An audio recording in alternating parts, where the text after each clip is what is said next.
The King of Something, a short play by Daniel Damiano.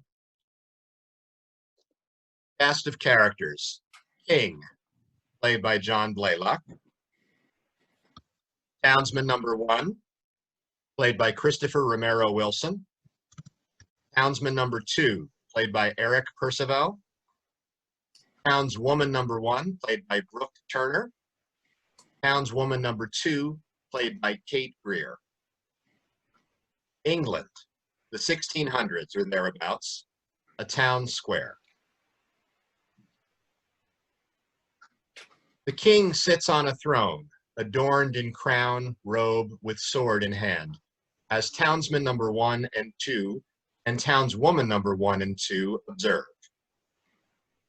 I am king, and not just for a mere day, for I am royalty incarnate, in the flesh that's on display.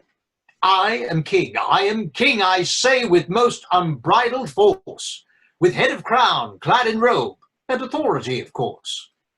I am king for England's living and its dead, for whom I've waged through endless battles and copious bloodshed, surviving all to rule and to most righteously lead, for the good people of old England, for which I forever bleed. Could that be His Majesty upon that chair? Bereft of guards, out in the open air? Why, his adornments are enough to make it clear. Though his proclamations are most dubious, I fear. I'd wager he's not the king, but a man with a crown, one he could have purchased with sole intent to astound. He is king, thrice said, despite your fervent audacity. Can you not feel the tremors of his emphatic royalty? Is that what that is? I thought it might be the wind passing briskly through his robe of deep crimson. Pardon me, sir, but are you in fact the king? Pray, woman, are you mad? You dare ask such a thing? Well, how should one know if one doesn't inquire? Why, is it a swift mortality, something you desire? She speaks not for the rest, your highness, therefore we beg your disregard. You needn't speak for me, good sir, for my clarity is most on par. One has every right to doubt when such an assertion is made. For if it takes more than I am king to easily persuade. Now, dear good people, I'm not one for a violent stand, for this good king has chosen to rule with a softer hand. Therefore, if the merit of my claim has yet to have taken flight, I will grant each of you one query in proof that I am right. Very well, good sir. In case you are in fact the king, might I commend your open mind to allow such questioning? I don't question him at all. Why, he's the king, as clear as day. Bless you, my dear man. You'll be my heir apparent, I say. Oh, bless you, your highness. I accept what you'll bestow. And yet, there's still much information for us to know. My question to you, if you are indeed a king, as you allege, how did you become king, and to what allegiance do you pledge? God is my allegiance, and I am king as kings are such, through tireless toil and battling much. In what battles did you engage in? What injuries did you acquire? The battle of battles, the war of wars, and several wounds from sword and fire. On what areas are the scars that you speak so proudly of?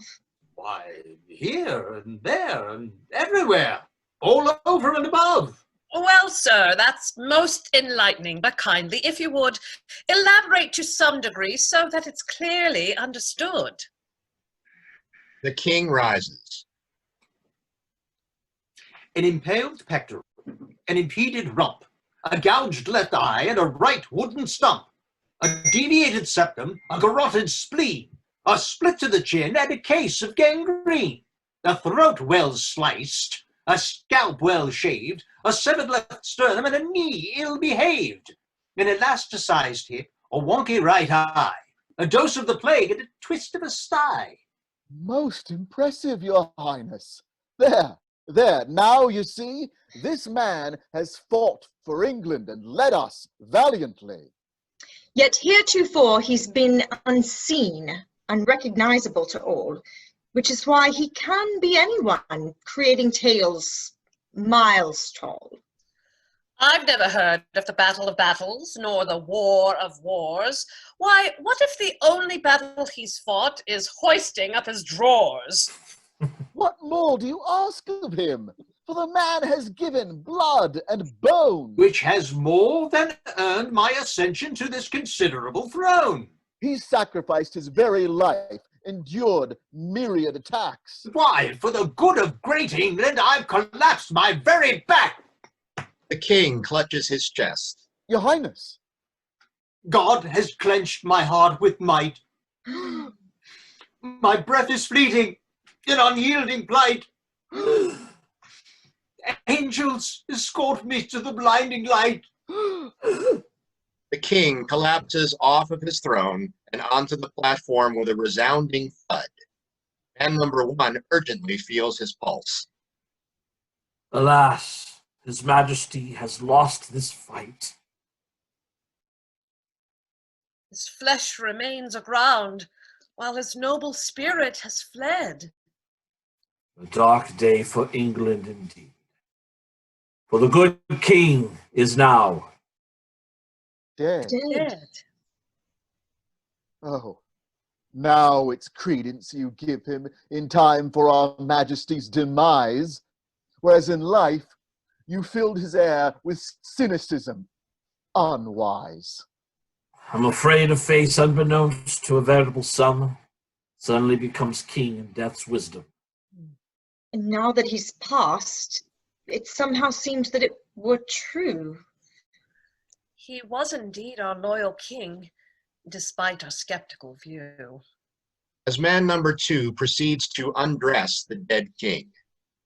Oh, how noble of you to possess such hindsight, whereas I always believed him utterly and outright. I saw in him bravery, a ruler's passion in his heart, and remained undaunted, due in no small part to my belief that a man is what he claims to be it a king, a czar, or such sovereignty. Therefore, my reward for such loyalty is my ascension to his throne. Believe in my dominion, and you will not be alone. Man number 2 stands in full king regalia, now as king number 2. As the dead, nearly naked king number 1 rolls off platform and thuds onto the street.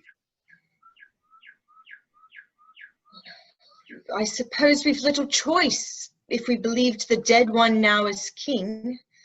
Or he did name this one as heir, or some such thing. Well, while the dead king's claims may very well have been true, may you at least provide substance for our worshipping you.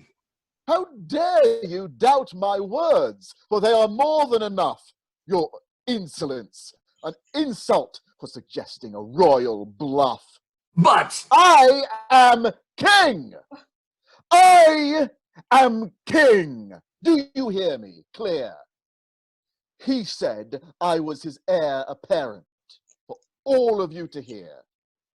That means I have the power, that it is I who reigns. And if you dare doubt my imposing stature, I'll reduce you to a stain. Such brutality! Is that an act that you espouse? Because he merely is uncertain, you will punish him for his doubts? This is how you allege to rule, with intolerance and rage?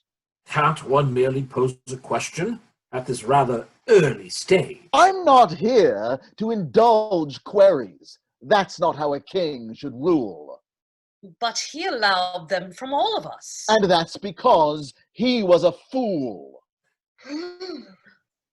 You say this about a man who was once your king as well. who gave you your ascension just before his death knell. Silence! At once, I say. For his death I cannot be blamed. I am your majesty, your highness, and other ennobling names. It was you who broke his heart, which led to his demise. You questioned his very being, and he was not very wise to indulge you with his answers, for no king need defend what they've done or what they did which allowed them to ascend. He was king, and now he's dead, and so he's passed his crown to me. And so here I stand before you, to the very height of regality. In closing, I demand only that you worship me, your king, that you love me more than life, and forgo all questioning. King number 2 sits. Man number 1, woman number 1, and 2 kneel reluctantly before him. My apologies for challenging your majesty's esteem. Insulting our good king is something we would not dream. Forgive our transgressions. Let us worship as you desire.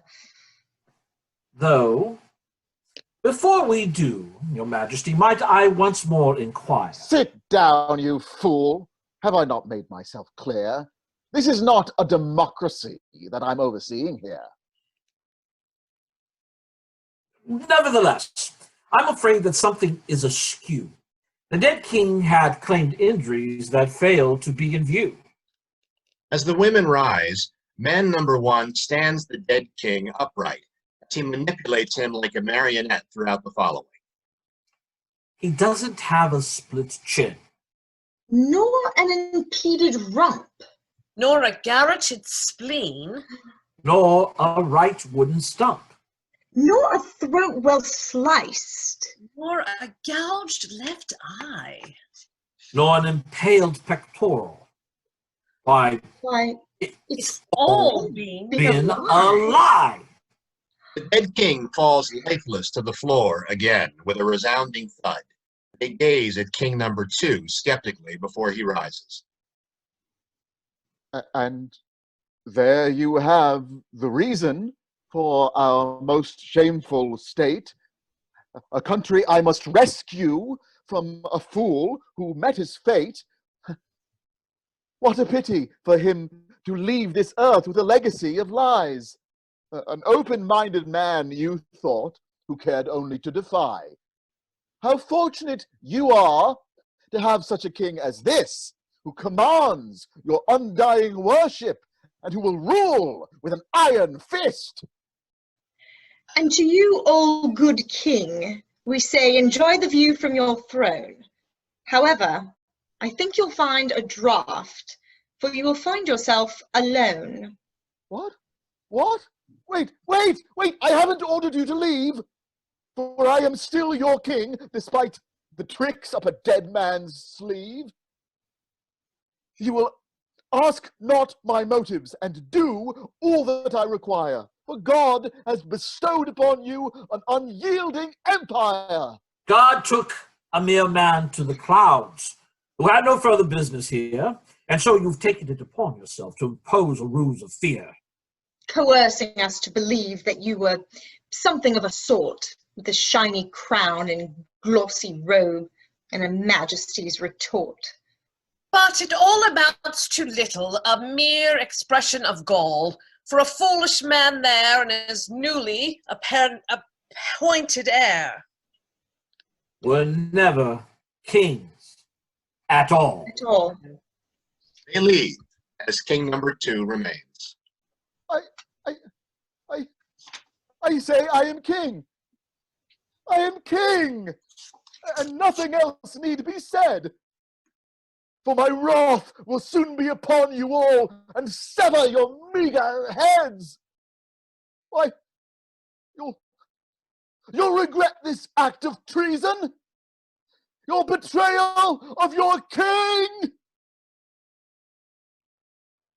If not necessarily that of England, then certainly not nothing.